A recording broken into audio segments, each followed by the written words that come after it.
Welcome back to my channel, Fazbear's Menagerie of Madness, where I'll explore the universe of Five Nights at Freddy's and I hope in a new and unique interpretation of events. So, sit back, grab that popcorn, and let's dive into the world of Five Nights at Freddy's.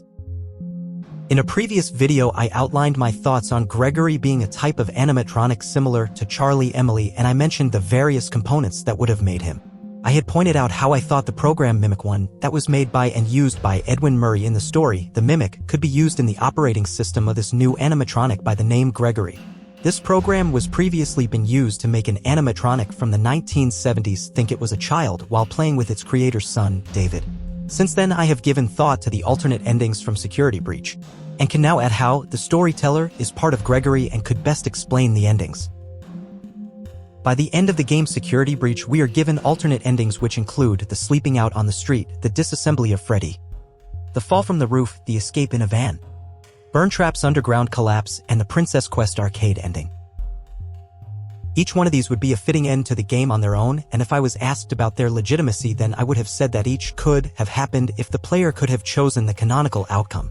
Only when the Ruin DLC came out did we discover that the various endings existed in the canon of the game in the form of pencil drawings. Only the Princess Quest arcade ending was not represented, and therefore we deemed the true ending. But the pencil-drawn endings are a complication to the story. While any one of them could have happened, they shouldn't all have happened. And we certainly shouldn't have been able to see all alternatives. Since we have the alternate endings in the form of drawings, we can assume a child drew them, most likely Gregory, and after some thought I've come to a conclusion that the storyteller played his part. During the events of the storyteller story, we find out that the Tiger animatronic responsible for creating AI-generated stories for those at the Pizzaplex gathers information from various sources and constructs a narrative for the other animatronics to follow. As the story talks about the creative department being disbanded, other sources of information for ideas would be needed. I think it's likely the security cameras are one such source of information it can use. If we expand upon another theory within Security Breach that Gregory is a recreation of the crying child, then Gregory would need to be able to dream. As the storyteller was created to invent story ideas and was removed along with the Baobab tree, then recovering its program and implementing it in Gregory could be done by a skilled hacker. As I've previously suggested, Gregory could be running the Mimic One program recovered from the Mimic, then the storyteller's version of the program could give Gregory the ability to dream. Although to dream, the storyteller would need information from its surroundings to fill the dream with characters. In the same way the storyteller would have crafted a narrative for the animatronics in the past, I think Gregory had become a character in his dreams. And the storyteller would draw on characters observed during the Pizzaplex's years of operation.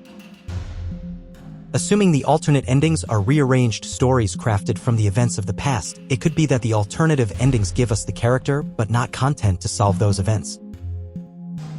If we use details from each finale of Security Breach and not the context, I could guess where the storyteller found those details.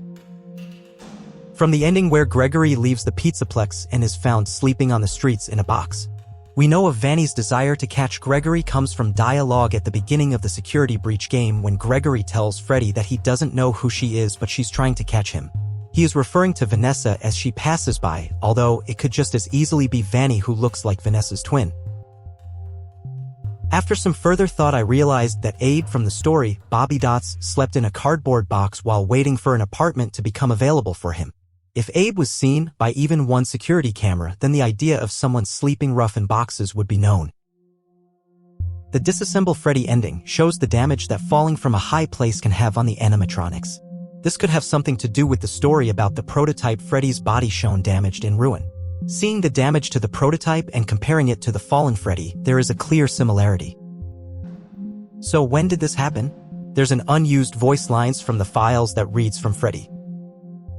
I hear what some guests say about me. Bad things happened in the past. But that was not me. Those were older models. Flawed. I would never hurt anyone. You know that, right? In parts and service, Freddy's head can appear to operate while disconnected from his body. We could also imagine that the body can operate without the head because the prototype Freddy's body found during the Ruin DLC The damage could be the result of a fall from the catwalks above Monty's Gator Golf, and the reason for the fall could have resulted from the prototype hurting another animatronic, say Bonnie. If Freddy's head was given a new body, then the finale involving Freddy's head separated from his body could be a clue to his past. I will also mention that the disassemble Vanny line could have been a reference to the story GGY, in which the therapists are led to the Pizzaplex and, according to the therapy CDS, were mangled by some machinery. A similar way to how Vanny ends up. In the finale, perhaps the throwing from the roof could be a vague reference to Lally's game, where the game can only be played with two.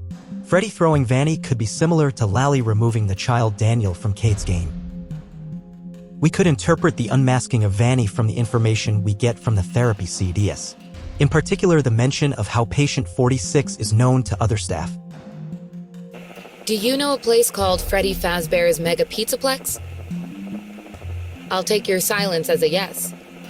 And besides, I know you know it, because the technicians who work for Pizzaplex know you. Or rather, I guess it would be better to say that they think they do. They report that they've caught you on camera, or at least it appears to be you. Similar to how a twin sister could be mistakenly recognized as an employee. In the Burn Trap ending, we know the Pizzaplex starts to crumble while the Tangle takes Burn Trap into the ceiling of the underground cavern. We also know Burn Trap itself had been involved previously in a fire and was heavily damaged. The Pizzaplex was abandoned by Ruin following an earthquake. It's pretty difficult to fake an earthquake, so we could assume that event was changed in the dream to imply the Tangle did it. The sinkhole under Roxy Raceway was communicated between staff using the email server. Burntrap's origin in the first epilogue had him arriving in the back of a truck. He was notably larger than the others, suggesting a different model. The recovery crew chief Gil took the animatronic down the sinkhole to the underground restaurant while possibly passing by several security cameras. Without context, the storyteller would make this character the big bad antagonist of the dream. Having encountered the Tangle moving around the building and possibly responsible for stealing items from Rockstar Row, Tangle would become the savior to Gregory. The actual history and motives behind Burn Trap may have nothing to do with the events we experienced.